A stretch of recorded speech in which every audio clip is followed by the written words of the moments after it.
श्री प्रकाश, आपका स्वागत है आसाम टीवी में। सीमा, भाषा, जाति, धर्म के नाम पर करवाहट फैली, देश टूट रहा है, इसका ताना बाना बिखर रहा है।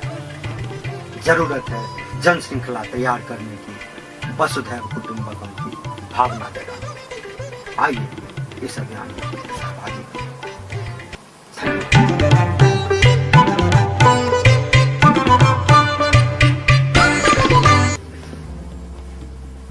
नमस्कार, कार्यक्रम में आपका फिर से स्वागत है। आगे बढ़ने से पहले आइए देखते हैं ये। डूबता गुवाहाटी, विफल सरकार, बर्बर प्रशासन, जनता लाचार। गुवाहाटी वासियों को कृत्रिम बाढ़ में डूबने से बचाने में लगातार विफल रही सरकार अब खुद ही डूब रही है। कहते हैं डूबते को तिनके का सहारा काफी होता है, और इसी तिनके की तलाश में सरकार ने लोगों के घरों पर बुलडोजर चलाना शुरू कर दिया। आप दिखाना ताव, बगैर किसी पूर्व सूचना के आनन फानन में शहर के 2000 से ज्यादा घर तोड़ दिए। यह सब कुछ सरकार ने कृत्रिम बाढ़ की समस्या का समाधान करने के नाम पर किया, लेकिन यह सभी देख रहे हैं कि जल जमाव में कोई कमी नहीं आई, बल्कि यह और अधिक जटिल हो गया। कि सरकार सही दिशा में कदम नहीं उठा रही है, हवा में तीर चलाया जा रहा है। आइए करते हैं इसकी पड़ताल। गुवाहाटी में कृत्रिम बाढ़ दिन ब दिन विकराल रूप लेता जा रहा है। कुछ ही मिनट की तेज बारिश में शहर के अनेक इलाकों में पानी भर जाता है। सड़क से लेकर लोगों के घरों तक पानी ही पानी। इसमें अनेकों लोगों की जान माल की क्षति भी हो चुकी है। ऊपर से सरकार ने कार्रवाई के नाम पर परिवारों को घर से बेघर किया, फिर भी समस्या जटिल ही होती जा रही है, कमने का नाम नहीं लेती है। दरअसल सरकार ऐसे ही कार्रवाई के नाम पर खोखली कार्रवाइयां करती जा रही है। समस्या की जड़ में जाकर कृत्रिम बाढ़ की समस्या का निदान किया जा सकता है। गुवाहाटी में जल जमाव के कई कारण हैं। सबसे प्रमुख कारण यह है कि बरसात के दिनों में ब्रह्मपुत्र का जलस्तर काफी ऊंचा रहता है, और यदि भरलू-मुख में भरलू नदी का फाटक खोल दिया जाए तो गुवाहाटी जलमग्न हो जाएगा। ऐसे में भरलू के जल को पंप से बाहर करने का पुख्ता इंतजाम रहना चाहिए, ताकि भरलू नदी बिल्कुल खाली रहे। लेकिन इस दिशा में सदैव उदासीनता ही बरती जाती है। हास्यास्पद बात यह है कि शहर के अनेक स्थानों पर दर्जनों पंप लगे हुए हैं, जो पानी को इधर से उधर फेंकते हैं। पानी फिर भी दूसरे नालों से वापस आ जाता है, और स्थिति जस की तस बनी रहती है।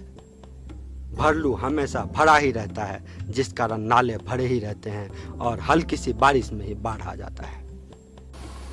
मुंबई में भी बाढ़ आती है कहकर पल्ला झाड़ लेने वाले मुख्यमंत्री बीते 13 वर्षों से इस दिशा में कभी भी गंभीर नहीं दिखे।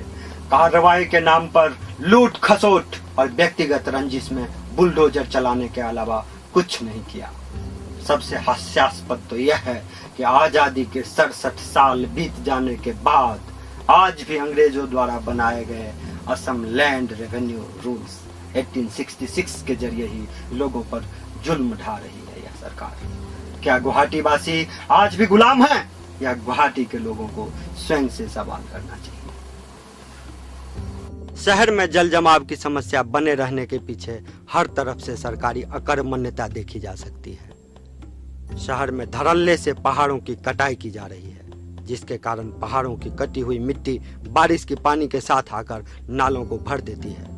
सरकार न सिर्फ पहाड़ों की व्यापक पैमाने पर हो रही कटाई को रोकने में विफल रही है, बल्कि सरकार भी पहाड़ को काटने में पीछे नहीं रहती है।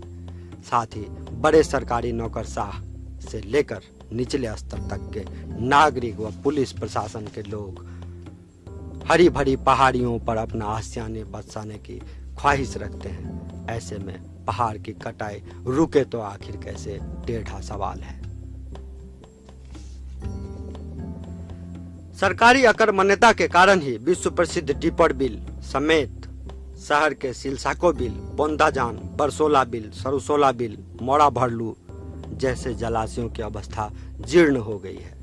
वर्षा का जल जमा होने वाले जलाशयों की धारिता क्षमता अत्यंत कम हो जाने के कारण पानी शहर की सड़कों और घरों में पहुंच जाता है। सरकारी लाल फीताशाही का आलम यह है कि गुवाहाटी की 2,14,999 बीघा सरकारी जमीन में से 1,03,338 बीघा जमीन सरकार अवैध कब्जे से बचा नहीं पाई और इस पर लोगों ने अवैध दखल कर रखा है। दखल करने वालों में ज्यादातर सरकारी अमले के साथ ही नेता और उनके सिपह सलार हैं। कई ने तो अवैध तरीके से पट्टा तक करवा लिया है। यह गहन जांच का विषय है। गुवाहाटी में कृत्रिम बाढ़ की समस्या के कारण न सिर्फ सीधे तौर पर जान माल का नुकसान हो रहा है, बल्कि इससे अनेक तरह की बीमारियां भी फैल रही है। गंदे नाले और यहाँ तक कि लेट्रिन टैंक तक का पानी वर्षा जल से मिलकर सर्वत्र फैल जाता है, जिससे अनेक प्रकार के विषाणु फैले रहते हैं। यह पेयजल में मिश्रित होकर इसे भी दूषित कर देता है।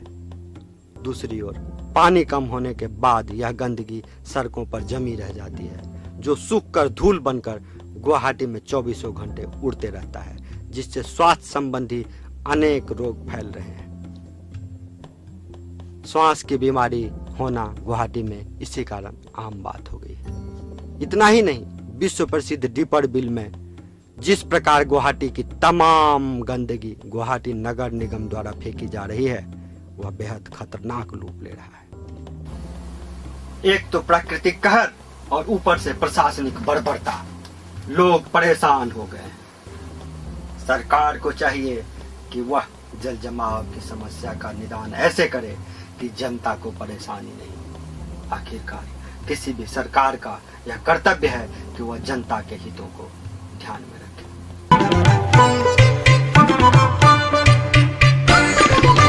अब समय हो चला है इस कार्यक्रम से विदा लेने का, लेकिन असम टीवी